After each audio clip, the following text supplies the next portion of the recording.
எல்லா இடத்துல. இது நீங்கள் சொல்லிட்டீங்களே, இது நான் பார்த்துக்கிறேன். டெய்லி இருந்தது. இப்போ கொரோனா டைமுக்கு அப்புறம் அது நிறுத்திட்டாங்க. ஸ்டாப் ஆயிடுச்சு. அது நான் எப்படி ஆரம்பிக்கணும்னு நான் சொல்கிறேன்.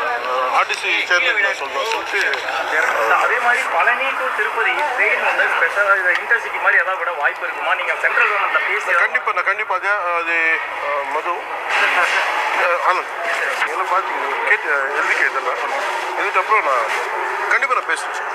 2-3 விஷயத்தை நான் 2-3 டெம்பிள்ஸ்க்கு இது மாதிரி ஆயிடுச்சு.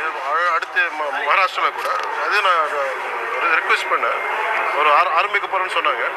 இந்த ரெக்வெஸ்ட் நான் கண்டிப்பாக சென்ட்ரல் கவர்மெண்ட் ரயில்வே மினிஸ்டர் நான் திருப்பதி மாதிரி பழனியில் இந்த மாதிரி ஒரு ஸ்பெசிலிட்டி செய்யலாம்ங்கிற மாதிரி உங்களுக்கு ஏதாவது ஐடியா இருக்கா சார்? இல்லை, நான் இப்போ திடீர்னு சொல்ல முடியல. இது ரொம்ப திவ்யமான க்ஷேத்திரம். இது கண்டிப்பாக திருப்பதி லெவல் இருக்கணும். அது என்னென்ன பண்ணணும், அது ஒரு பக்தராக நானும் என்ன பண்ணணும்னு யோசித்து என்னோடய ஃப்ரெண்டு நண்பர் இவர் நான் அனுப்புகிறேன். நான் கொஞ்சம் ஒரு மாதத்துக்கு 2 மாதத்துக்கு அப்புறம் அனுப்பிட்டு எல்லாம் 6 சுப்பிரமணியன் முருகன் கோயில் இருக்குது. எல்லாம் என்னென்ன பண்ணணும் அது அப்புறம் ஒரு பிளான் லைக் நான் கொடுக்க சொல்கிறேன். ஸோ கண்டிப்பாக எந்த அளவுக்கு நான் பண்ண முடியும் கண்டிப்பாக நான் 4 பேர் கைது செய்யப்பட்டிருக்காங்க. அது நான் முதல்லேருந்து நான் அதுக்கு முன்னாடி நான் நடக்கிறதுக்கு முன்னாடி 2 வருஷம் முன்னாடியே நான் சொல்லிட்டேன். தப்பு நடந்துகிட்டே இருக்குது. ஸோ அது ஃபைனலாக அது அவருக்கு இப்போ பனிஷ்மெண்ட் கிடைக்கிறது கல்பெட்ஸ் யாருன்னு தெரிஞ்சு போச்சு. அது சந்தோஷம். கடவுள்கிட்ட யாருமே இந்த மாதிரி படக்கூடாது. அது அந்த மாதிரி பண்ண எது இருந்தாலும் சார் தப்பு நடக்கிறது பார்க்காம இருக்கக்கூடாது. வெளியே வந்து நம்ம அது கடவுளுக்கு நிற்கணும். தப்பு நடக்காமல் ரொம்ப ரொம்ப சந்தோஷமாக இருக்குது. இது நான் முதல் வாட்டில் இதுக்கு ஒரு 10-12 வருஷத்துக்கு முன்னாடி தான் இப்படியே போயிட்டேன். அது அந்த டைமில் தெரியல.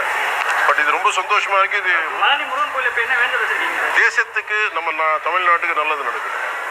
இது நான் எங்கே போனாலும் சரி கடவுள்கிட்ட என் பற்றி நான் கேட்கறது இல்லை. மக்களுக்கு நல்லதாகணும். நான் எந்த இடத்துக்கு ரைட் ஃப்ரம் நான் குழந்தையா இருக்கிறது டைமில் வந்து நான் எப்போவுமே மக்கள் நல்லதாக இருக்கணும். அதுதான் ப்ரேயர். அது தவிர எதுவுமே இருக்கு. இப்போ மத்திய அரசு வந்து வக்ஃபு மசோதா தாக்கல் பண்ணியிருக்காங்க. மத்திய இந்தியா முழுவதும் இப்போ பிரச்சனை ஏற்பட்டு அது பார்த்துட்டு ஒரு டீப்பான சப்ஜெக்ட். அது முன்னொரு இடத்துல என்ன சார் என்ன